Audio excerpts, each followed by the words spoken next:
नमस्कार मित्रों, भास्कर योगफल ज्योतिष केंद्र यूट्यूब चैनल पे एक बार पुनः आप सभी का स्वागत है। मैं सुनील भारद्वाज आप लोगों के लिए आज फिर से एक नया और बिल्कुल अनोखा विषय लेकर के आया हूँ। यूं तो यह ज्योतिष का ही अंग है, लेकिन आज के इस परिवेश में लोग इस चीज का इस्तेमाल नहीं करते। जैसे ही मैं आपको बताऊंगा आपको भी ध्यान में आ जाएगा, या आपने सुना होगा, आपने कहीं ये बातें सुनी होंगी कि षड्बल का प्रयोग ज्योतिष में होता है। आपने ये सुना होगा कि षड्बल में 6 प्रकार के बल का उल्लेख किया गया है। उसी में आता है दिशा बल, उसी में आता है भाव बल और उसी में आता है दिग्बल।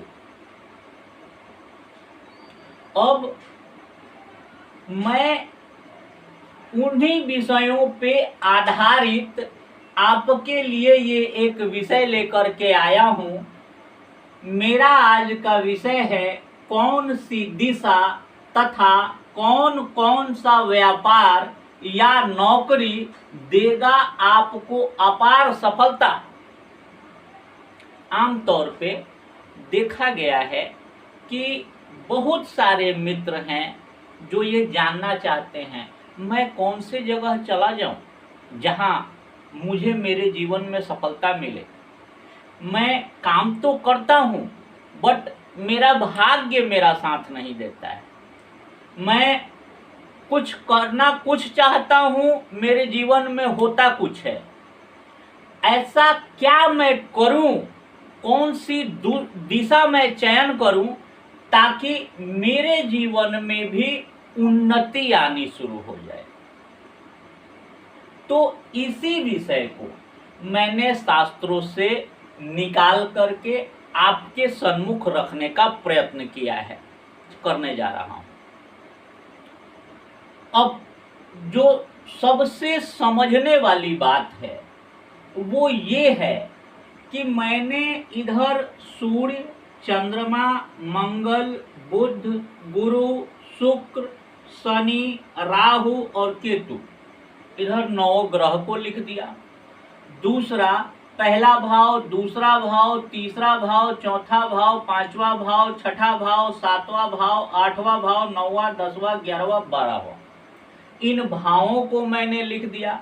उसके बाद मैंने सूर्य, चंद्रमा, बुध, गुरु, शुक्र, शनि, मंगल, राहु, केतु, इन ग्रहों के डायरेक्शनल स्ट्रेंथ, माने जिसे आप दिग्बल कहते हैं, दिशा बल कहते हैं, किस दिशा में ये बली होते हैं, उसको लिख दिया। तो मैं अपनी पूरी बात शुरू करूं और आप मेरी बात को समझें, इससे पूर्व मैंने जो बातें कही हैं मैं चाहता हूं कि मैं आपको पढ़ के बताऊं और आप इसे कहीं पेन पेपर पे नोट कर लें। बड़ा सहज है ये खोज लेना कि मैं क्या करूं, लेकिन इन खोजने के लिए आपको इन बातों का पता होना चाहिए। अगर आप पेन पेपर ले करके इसे नोट कर लेते हैं तो मुझे लगता है कि आपको यह पता करने में कोई दिक्कत नहीं होगी कि किस क्षेत्र में मुझे किस चीज की सफलता होगी। मैं जो चर्चा करने जा रहा हूं, यह चर्चा वैसे तो मैं एक ही भाव पे बताऊंगा, 10वां भाव, लेकिन आप चाहें तो उसको अपने चतुर्थ भाव पे लगा सकते हैं, उसको अपने द्वितीय भाव पे लगा सकते हैं, उसको अपने एकादश भाव पे लगा सकते हैं, यानी जो भाव, भाग्य भाव पे लगा सकते हैं। जो भाव किसी मनुष्य के जीवन में उन्नति सूचक होते हैं, आप उन सारे भावों पे इन नियमों को लगा सकते हैं और आप पता कर सकते हैं कि मेरे ग्रह की दिग्बल कहाँ है और मेरा कौन सा ग्रह मुझे क्या देने की प्रॉमिस कर रहा है। आमतौर पे ज्योतिष लोग कहते हैं कि आपके 10वें भाव में मंगल है, तो मंगल से जुड़ा काम आप कर लीजिए, और आप आरंभ भी कर लेते हैं मंगल से जुड़ा काम, और बाद में जाकर के आपको समझ में आता है कि अरे यार ये तो गड़बड़ हो गया, जो होना चाहिए था वो हुआ नहीं और उल्टा पुल्टा सब कुछ मेरे जीवन में होना आरंभ हो गया। तो उस कमियों को दूर करने के लिए शास्त्रकारों ने कुछ बातें बताई हैं, कुछ नियम बताए हैं, कुछ सूत्र बताए हैं। मैं आशा करता हूं कि आप पेन पेपर लेके बैठ गए होंगे। मैं आरंभ करता हूं।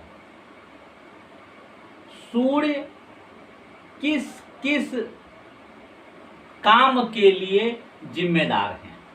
सूर्य जिम्मेदार हैं राजनीति, स्वर्णकार, शासन प्रशासन, सरकारी नौकरी, पैतृक व्यवसाय, समाज सेवा, वैध, रत्न व्यापारी, सर्जन। अब चंद्रमा की बात कर ली जाए। चंद्रमा दूध, औषधि, होटल, नर्सिंग, कृषि, ट्रेवल एजेंट, वेटर, बेकरी, खाद्य पदार्थ, ज्योतिषी, पुजारी, लेखक, जलीय व्यवसाय। अब मंगल की बात कर लें। पुलिस, सेना, अग्नि, खेल, सर्जन, मैकेनिक, मूर्तिकार, इंजीनियर, शास्त्र यानी आर्म्स, निर्माण कार्य, भूमि और मशीनरी। अब बात कर ले हम लोग बुध की। अध्यापक, लेखक, लिपिक, वकील, संपादक, प्रकाशक और जज, स्टेशनरी, गणितज्ञ, टेलीफोन, डाक, प्रेस, पत्रकार, सलाहकार, सौदागर। अब बात कर ले हम लोग गुरु की। पुरोहित, प्रबंधक, मंत्री, वकील, जज, बैंकर, मंदिर, धर्मशाला, बीमा एजेंट, योग प्लस धर्म के गुरु, वित्तीय संस्थान या सलाहकार। अब बात कर ले हम लोग शुक्र की। कला, कोष, कोष यानी धन, गीत, संगीत, अभिनय, ज्वेलर्स, वित्त बैंकर, बीमा का काम, काव्य, पर्यटन, सौंदर्य प्रसाधन, फल, जूस, विवाह कार्य, हैंडलूम, मूर्तिकार, इत्र विक्रेता, मदिरा निर्माता, विक्रेता। शनि की बात करें तो चौकीदार, सेवक, चपरासी, सफाई कर्मचारी, खनिक, मोची, खनिक यानी गड्ढा खोदने वाला, खनिक, मोची, भारवाहक, श्रमिक, घरेलू नौकर या सहायक। अब हम लोग बात कर ले राहु की। तो चमड़े से जुड़ा हुआ व्यापार करने वाला, काला जादू, चालक, कूली, कबाड़ी, चोर, ठग, मादक द्रव्य का व्यापारी, ये राहु देते हैं। केतु की बात कर ले, वैद्य, ज्योतिषी, वकील, पादरी, दर्जी, जुलाहा, संत, योगी, फकीर, भिखारी, गुप्तचर, मछली व्यापारी और उपदेशक। तो आशा करता हूं कि आपने व्यवसायों को जरूर नोट कर लिया होगा। अब इन व्यवसायों का चयन कैसे हो, तो कौन सा भाव फिर कौन सा व्यवसाय देता है, इसे भी जान लें। तो 12 भाव से जुड़े हुए अलग अलग व्यवसाय बतलाए गए। पहला भाव gym trainer, yoga teacher, doctor, physiotherapist, personality developer. दूसरा भाव बैंकिंग, ज्वेलर्स और फाइनेंसर। तीसरा भाव यातायात industry, Ola, Uber, cab, media industry, YouTube, Instagram. चौथे घर की बात कर ले, real estate, vastu, farming, hospitality. पांचवें घर की बात कर ले, कला, आर्ट, शिक्षा, क्रिएटिविटी। छठे घर की बात कर ले, service, health care, service industry, सूद और किस्त का व्यापारी। सातवें घर की बात कर, रिटेल व्यापारी और ट्रेडिंग। आठवें घर की बात कर ले, इनकम टैक्स या मैन्युफैक्चरिंग। नौवें भाव की बात कर ले, धर्मगुरु, शिक्षक, सलाहकारिता। 10वें भाव की बात कर ले, प्रबंधक, सरकार से जुड़ा हुआ काम और राजनेता। 11 भाव की बात कर ले, सहकारिता, club, NGO, society, social media. ये 11 भाव से किए जाते हैं। 12 भाव की बात कर ले, इंपोर्ट एक्सपोर्ट, एमएनसी और विदेश से जुड़े हुए सारे काम 12 भाव से किए जा सकते हैं। अब किस ग्रह को किस दिशा में बल प्राप्त होता है, आमतौर पे ऐसा देखा गया है कि प्रत्येक ग्रह को कोई ना कोई दिशा अलॉट की गई है।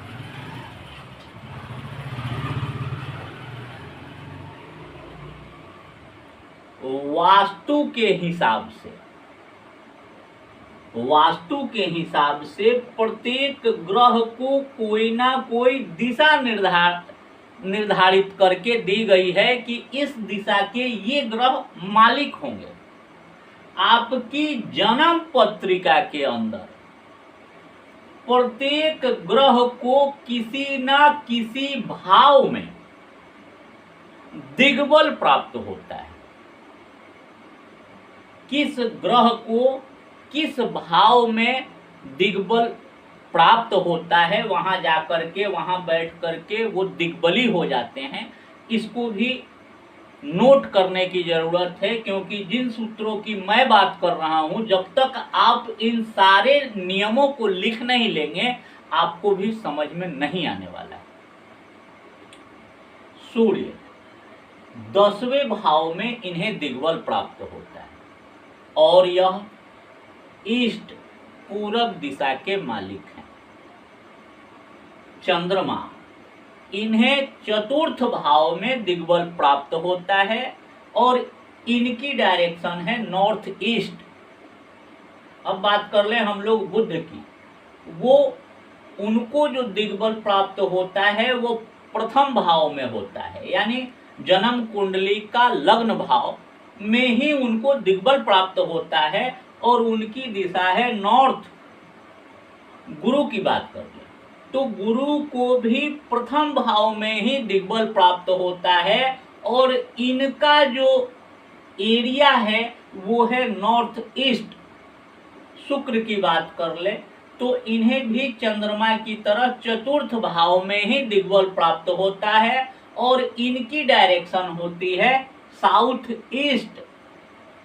शनि की बात कर लें तो शनि 7वें भाव में, यानी आपके स्पाउस का भाव, पति हैं तो पत्नी, पत्नी हैं तो पति का भाव 7th हाउस, उस भाव में शनि जो हैं उन्हें डायरेक्शनल स्ट्रेंथ मिलती है, दिग्बल प्राप्त होता है और इनकी दिशा है वेस्ट।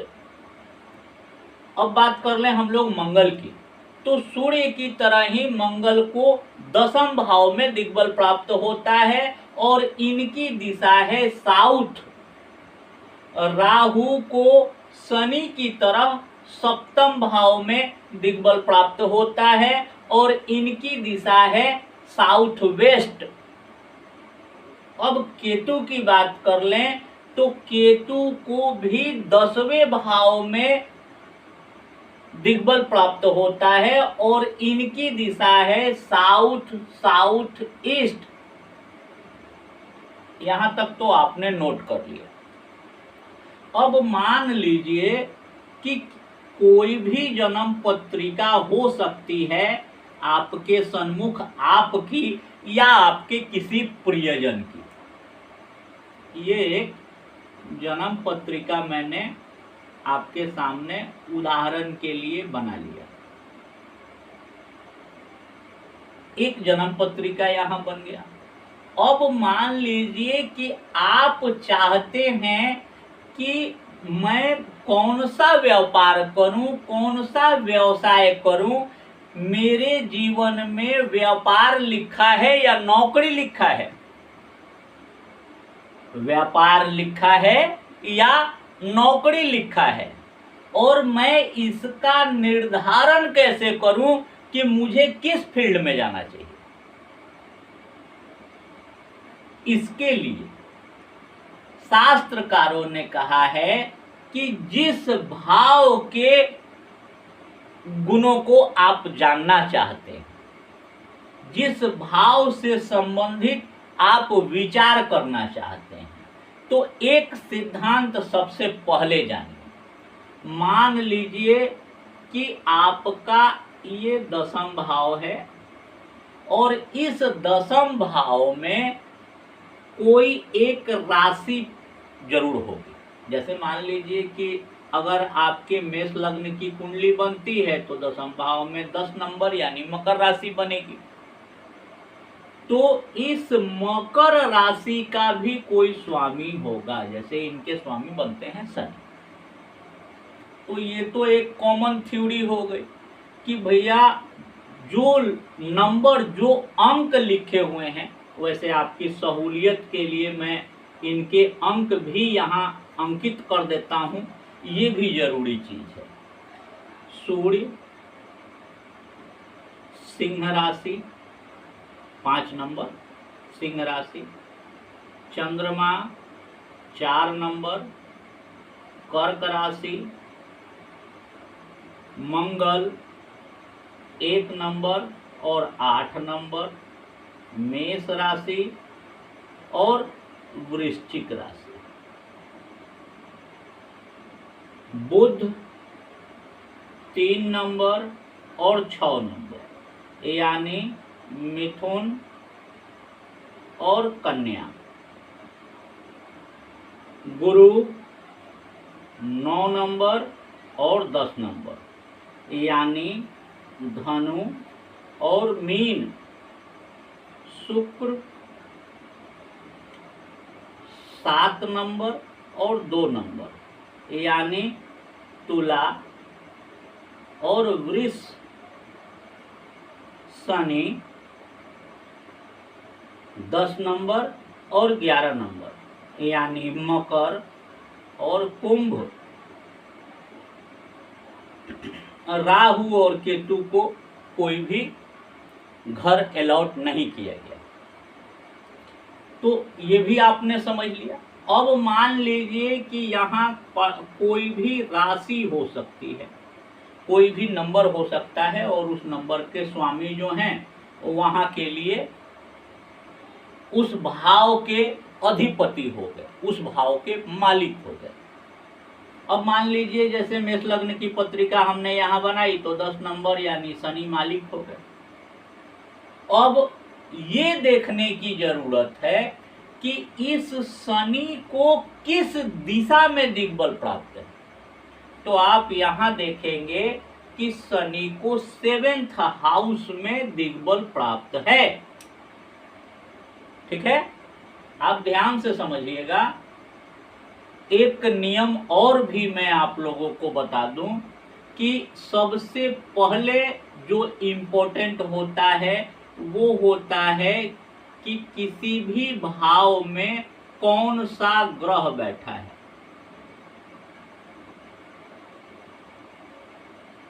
और अगर कोई ग्रह नहीं बैठा है तो फिर उस घर को कौन ऑपरेट करेगा? तो जो ग्रह उसको देखता है, यानी जिसकी दृष्टि वहां पड़ती है, वो ऑपरेट करेगा। और अगर किसी की दृष्टि भी नहीं पड़ रही है और वो घर खाली है, जैसे कि मैंने यहाँ 10 नंबर लिखा और इस 10 नंबर के साथ कोई भी ग्रह नहीं बैठा हुआ है और ना ही कोई ग्रह इस पे दृष्टि डाल रहा है, तब इस घर के जो भावपति हैं यानी शनि, अब ये जो हैं इस भाव को एक्टिव करेगी। यानी पहला सिद्धांत कहता है कि जो ग्रह वहां बैठा हो उसकी पहली ताकत बनती है। दूसरी ताकत, अगर वो उस घर में नहीं बैठा है कोई ग्रह, तो उस घर पे जिस ग्रह की दृष्टि जाती है दूसरी ताकत उसके पास होती है। और तीसरी ताकत उसकी होती है जिसकी वो राशि है। ठीक है, यहां तक तो क्लियर हो गए। अब शनि को डायरेक्शनल स्ट्रेंथ जो है 7th हाउस में मिलता है। अब मान लीजिए किसी के शनि यहां बैठे हुए हैं। ठीक है, अब यहां जो शनि बैठे हुए हैं ये कहां से जोड़ने पे 7 नंबर आएगा? अब इसके पीछे जाइए।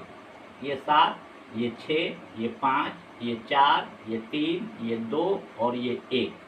यानी यहाँ अगर कोई यहाँ से जो कोई भी राशि हो सकती है, जैसे यहाँ 10 नंबर है तो यहाँ 9 नंबर होगा, तो ये एक जगह है जहाँ से शनि को डायरेक्शनल स्ट्रेंथ मिलती है। तो आप ये देखें कि आपका शनि किस भाव से सप्तम हो रहा है।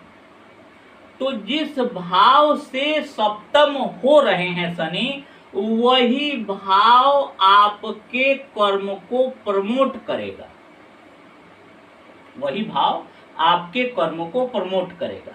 अब यहाँ 9th हाउस हो गया, जन्म पत्रिका का 9वां भाव। अब ये 9वां भाव क्या क्या दे रहा है आप यहाँ से पता कर सकते हैं। और इसमें अगर कोई ग्रह बैठा हुआ है तो आप उसका विचार यहाँ से भी कर सकते हैं, जो मैंने बोर्ड साफ करते हुए हटा दिया, आपको मैं लिखवा चुका हूँ। तो उससे आप पता कर सकते हैं कि हाँ जी, मेरे लिए इस क्षेत्र में जाना मेरे कर्म को प्रमोट कर रहा है। मैं अपने कर्म को इस दिशा में ले जा करके वो करने जा रहा हूँ जो ईश्वर ने मेरे लिए निर्धारित किया हुआ है। अब मान लीजिए आपको सुख चाहिए, आपके जीवन में सुख नहीं है, तो सुख का स्थान हम कहाँ से करते हैं? ये जन्म पत्रिका का 4th स्थान, यहाँ से सुख का विचार करते हैं। अब हम देखेंगे, आप अपनी पत्रिका जब खोलेंगे तो आपके पत्रिका में यहाँ कोई नंबर लिखा होगा, उस नंबर के कोई स्वामी होंगे। आप देखिए कि उस नंबर के स्वामी कहाँ हैं। अब मान लीजिए कि ये जो स्थान है ये शुक्र का स्थान है और ये चंद्रमा का स्थान है। मैंने यहाँ लिखा हुआ है कि शुक्र और चंद्रमा को 4th स्थान में दिग्बल प्राप्त होता है। अब मान लीजिए कि ये जो स्थान है इसमें जो राशि लिखी हुई है वो 2 नंबर है। अब ये 2 नंबर के स्वामी होते हैं शुक्र, जाकर के बैठ गए अष्टम स्थान। ठीक है, अब ये जो अष्टम स्थान है ये कहां से 4 हो रहा है, यानी 4 नंबर कहां से जोड़ने से हो रहा है? तो यहाँ 4, यहाँ 3, यहाँ 2, यहाँ 1, इस भाव से इनको जो है दिग्बल प्राप्त हो रहा है। अब ये जो भाव है ये भाव आपके सुख के लिए सर्वोत्तम भाव है। इस भाव से जुड़े काम अगर आप आरंभ करते हैं तो आपके जीवन में सुख आना स्वाभाविक है। क्यों? क्योंकि ईश्वर ने आपको इसी घर से जुड़े हुए माध्यम से सुख देने का निर्णय किया हुआ है। आशा है आप मेरी बातों को समझ गए। फिर मैं आपसे 2-3 बातें और कहना चाहता हूं। वो क्या है? कभी कभी आप नोट करेंगे कि एक ही भाव में 2-3 ग्रह आ गए। मान लीजिए आपका ये जो 10वां स्थान है, इसी 10वां स्थान में 6ठे घर का स्वामी भी बैठ गया, 8वें घर का स्वामी भी बैठ गया और 12वें घर का स्वामी भी बैठ गया। मैं एक उदाहरण के लिए आपसे बोल रहा हूं। और ये तीनों भाव त्रिक भाव खराब हैं, तो अब त्रिसडाया भाव कहे गए। तो अब इनके स्वामी अगर 10वें भाव में बैठ जाएं और इकट्ठे बैठ जाएं, तब क्या कीजिएगा? तो इसमें अगर जब ये 3 या 2 जुड़ जाते हैं, खास करके ध्यान रखिएगा कि अष्टम भाव अगर इसमें इन्वॉल्व हो जाता है तो आपके लिए रिसर्च बेस्ड फील्ड ही सबसे बेस्ट है। आप कोई ऐसा काम करें, 6ठे भाव का भी स्वामी जुड़ जाता है तो भी, 12 भाव का स्वामी जुड़ जाता है तो भी, या दोनों जुड़ जाते हैं तो भी आपको अष्टम भाव के ही कार्य करने पड़ेंगे। और अष्टम भाव का कार्य क्या है? तो अष्टम भाव रिसर्च को दिखाता है। आपको रिसर्च से जुड़े हुए काम करने की आवश्यकता है। आप LIC एजेंट हो सकते हैं, आप कोई डीप वो क्या कहते हैं जिनको, वैज्ञानिक जो नए नए रोज नए शोध करते हैं, नए नए रिसर्च करते हैं, वैसे हो सकते हैं। या आप किसी सिद्धियों के पीछे पड़ सकते हैं, कोई ज्ञान विशेष पाने के प्रयास में लग सकते हैं। तो ये सारे आपके सेक्टर हो सकते हैं। अब मान लीजिए मैं आपके बीच ये विषय लेकर के क्यों आया? मैं इसलिए लेकर के आया कि आपके 10वें भाव में मान लीजिए 1 नंबर लिखा हुआ है और आप काम करते हैं, आप कोई किराना स्टोर डाल के बैठे हैं, तो आप तो काम कर रहे हैं रिटेल का 7वां भाव, और आपका 10वां भाव मंगल का राशि पड़ती है, मंगल का आधिपत्य है वहां, और मंगल आपके अष्टम भाव में जाकर के बैठे हुए हैं, यानी 10वें भाव का स्वामी अष्टम में आ गया।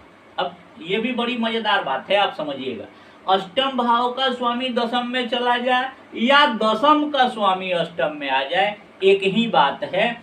या 10वें भाव का स्वामी दूसरे में आ जाए या दूसरे भाव का स्वामी 10वें में आ जाए, अगर आप कैरियर के लिए विचार कर रहे हैं तो आपको इन दोनों को प्लस कर लेना होगा। इन दोनों से जुड़े हुए क्षेत्र आपके लिए मिले जुले होंगे और आप इन क्षेत्रों में प्रयास करेंगे, निश्चित रूप से आपको सफलता मिलेगी। ये सूत्र शास्त्रों में कहीं वर्णित हैं, लेकिन इन पर बहुत कम लोग प्रकाश डाल रहे हैं। इन पर प्रकाश डालने की आवश्यकता है। ज्योतिष को अगर इम्प्रूव करना है, ज्योतिष को अगर प्रत्येक लोगों के लिए लाभकारी बनाना है, तो ऐसे विषयों को खोज खोज के आपके सन्मुख प्रस्तुत करने की जरूरत है। चलते चलते एक बात कहूँगा, इन खोजों में बहुत समय व्यतीत होता है।